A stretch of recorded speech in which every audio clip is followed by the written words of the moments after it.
Welcome to Inside Gaming. I'm Brian. It's weekend roundup time. Welcome to the new year, guys. We've made it to 2022. That in itself feels like an accomplishment after these last 2 years, but we're going to do something a little bit differently for the new year. We're going to look forward at some games that are coming out this year, stuff to get excited about. Now, these games that I'm going to be talking about, they're in no particular order. I'm going to give release dates now.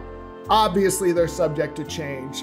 Maybe all of them are going to change. I don't know. But these are the release dates we have right now. So without further ado, let's talk about some games we're looking forward to in 2022. And first up, you know it. You're excited about it too. Elden Ring. This is one of the first games coming out in the new year and one of the most anticipated, I would say. All you have to do is look at the collaborators to see why everybody's stoked about Elden Ring. You've got Hidetaka Miyazaki, who of course created the Dark Souls series, and George R.R. Martin. You know him, he wrote Song of Ice and Fire, aka Game of Thrones on TV. And if you're into Souls games, Elden Ring looks like it continues in that dark fantasy tradition. The game promises a vast world with open fields and huge complex dungeons that are seamlessly connected. Like Dark Souls games, there's an emphasis on, of course, exploration and discovery while also dealing with a number of sinister threats. The game takes place in the realm of the Lands Between, sometime after the destruction of the titular Elden Ring and the scattering of its shards, the Great Runes. So who are you? You're an exiled Tarnished. You got to travel the realm. You got to find all the Great Runes to restore the Elden Ring and become, of course, the Elden Lord. Looks cool. There's also character customization as well as a multi-layered story told in fragments. The game also has a multiplayer element where you can directly connect with other players and travel together. It also supports an asynchronous online element that allows you to feel the presence of others. Definitely sounds Soulsy. It is due out February 25th for Xbox Series X,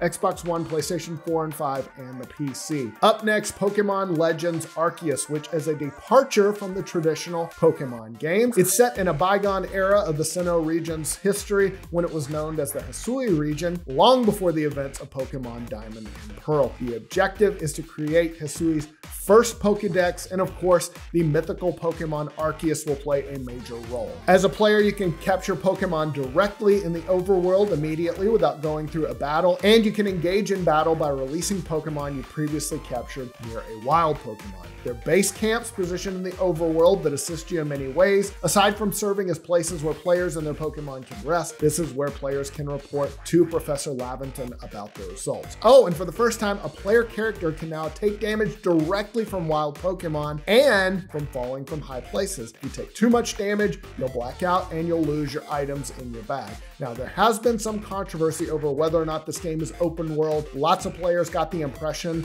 from the trailers, but Pokemon Company officials later clarified that the game is less open world and more comparable to Monster Hunter games. You'll have a base of operations, which you head out to various open areas from. It is due out on the Switch January 28th. Next up, Starfield. Now, this is another big game coming out later this year. It's the first new IP from Bethesda in 25 years. Very nice exclusive for the Xbox and PC. Director Todd Howard called it Skyrim in space. That's a great elevator pitch line. The game is set in an area that extends outward from the solar system for approximately 50 light years, called the Settled Systems. Around the year 2310, the two largest factions in the game are the United Colonies and the Freestar Collectives. They are engaged in a very bloody colony war. Now, that happened. The game takes place 20 years after the events of the colony war, in which major factions, they're at kind of an uneasy peace here. The player is a member of an organization of explorers called the Constellation. Todd Howard also called the look of the game NASA punk. Bethesda managing director Ashley Ching drew Star Wars comparison in an interview with the Washington Post, saying, "For me, Starfield is the Han Solo simulator. Get in a ship, explore the galaxy, do fun stuff." Cool. It's due out November 11th on the PC and Xbox Series X. Now, one of the biggest exclusives coming in 2022 for the PlayStation 5, God of War Ragnarok, is the sequel to the highly acclaimed God of War reboot of 2018. So this installment takes place 3 years after the previous game. It features Kratos and his son Atreus, aka Boy. They travel to the Nine Realms as they prepare for Ragnarok, aka the battle that will end the world. We also get a heaping helping of Norse gods, gods, including a badass Thor, as well as their former ally Freya, who now wants revenge. And of course, Atreus is now dealing with the shocking twist at the end of God of War. Spoilers that reveal his true identity. I'm not going to spoil it for you. We don't have a firm release date yet, but it's supposed to come out for PS4 and PS5 in 2022. Up next, Breath of the Wild 2. Now, we all know Breath of the Wild was a launch game for the Switch. Really, it was the launch game for the Switch. It remains one of the Switch's crown jewels, and Nintendo revealed in 2019 they were working on a sequel with a teaser for the as yet still unnamed Breath of the Wild sequel. We don't know a ton about it so far, but a trailer last year showed off a darker theme to the game, as well as the ability to visit floating islands. Definitely feels a little more Majora's Mask-y. There's gameplay on Hyrule. There's some familiar foes from Breath of the Wild. Seems like an indication that we will return at least at some point to the setting of Breath of the Wild. We also see in the trailer Link shooting a spiked ball up a mountain. He also uses a water droplet, at least that's what it looks like, to warp through the ground of a floating island. Oh, and Hyrule Castle gets uprooted and is floating in the sky, so it doesn't look great. Looks like stuff's going down. Or up.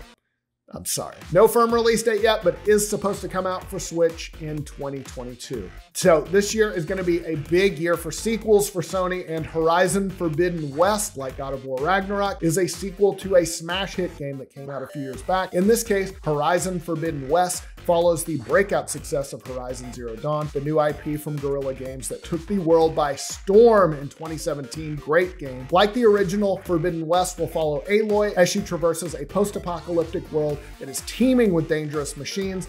The game is set in future California, Nevada, and Utah. Aloy is sent on a quest to the arcane frontier known as the Forbidden West to find the source of a mysterious plague that kills everything it infects. On her journey, Aloy encounters hostile regions that are ravaged by massive storms and occupied by dangerous enemies and deadly machines. The map is going to be larger than the previous game. It's also going to feature a bunch of recognizable locations, including a ruined San Francisco and the Yosemite Valley. One of the main additions to the sequel is the element of underwater exploration, so that's cool. Also good news, voice actors Ashley Birch, Lance Reddick, and John Hopkins reprise their roles in the sequel. It is due out February 18th for PS4 and PS5. Baldur's Gate, one of the legendary franchises in RPGs, and the third installment is due out in 2022. The game is made by Larian Studios. They're of course known for making the Divinity games. Those are great. And Baldur's Gate 3, in a bit of a departure, will have turn-based combat. The game is set more than 120 years after the events of Baldur's Gate 2, Shadows of and months after the events of Baldur's Gate Descent into Avernus. Your character has been taken captive by the Mind Flayers, who have launched an invasion of Faerun. They have implanted you and a lot of other creatures with parasites capable of enthralling and transforming you into another Mind Flayer. Oh no. But before the Mind Flayers can transform their victims, the flying ship that they're all traveling on comes under attack. You are freed, you steer the ship back to Faerun where the ship crashes, and you're looking for a way to remove your parasite, and then you encounter other survivors, and you probably make a party and you go kick some Mind Flayer ass. So the game was released in early access in 2020. It's due out sometime this year for PC and Stadia. Now, this one might be a little bit more below the radar, but it shouldn't be. Redfall comes from Arcane Studios' Austin division, which is responsible for Prey and the Dishonored franchise, so great pedigree right there. Redfall is an open-world first-person shooter with both a single-player and a co-op multiplayer mode. The game is set in the island town of Redfall, Massachusetts. After a failed scientific experiment, a legion of vampires invaded and isolated the town from the outside world. Trapped inside Redfall, players must choose among 4 unique survivors. Each has their own skill set. One's a cryptozoologist,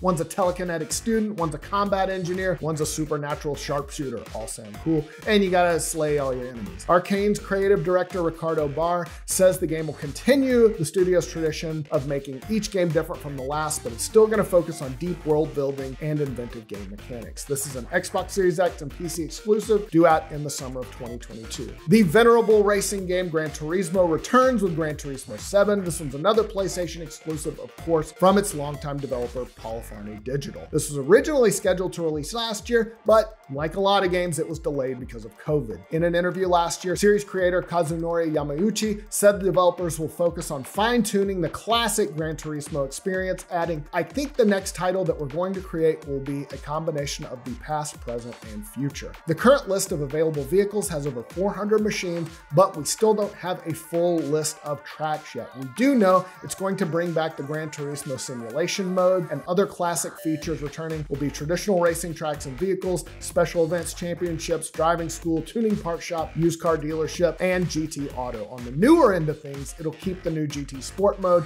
Brand Central, and Discover that were introduced in Gran Turismo Sport. Gran Turismo 7 will also feature the return of dynamic time and weather effects. It is expected out March 4th for the PS4 and PS5. Now, it's been a long wait for s.t.a.l.k.e.r 2, but it's almost here. The game has had a wild development history, to say the least. It was initially announced in 2010 with a release of 2012. What is the Star Citizen? But the Ukrainian studio GSC Game World went through numerous layoffs and attrition, which really shrunk the development team. Then the studio dissolved in 2011, always a bummer, but it was reformed in 2014. 4 years later, they announced the development of a new s.t.a.l.k.e.r 2, s.t.a.l.k.e.r 2 Heart of Chernobyl. Then in E3 of last year, they showed up a full gameplay trailer at the Microsoft Bethesda press conference. The game is set in the Chernobyl exclusion zone, which has changed dramatically after the second massive explosion in the year 2006. Violent mutants, deadly anomalies, warring factions have all made the zone a very tough place to live. Still, there are valuable artifacts in the region. Those have attracted fortune hunters known as stalkers.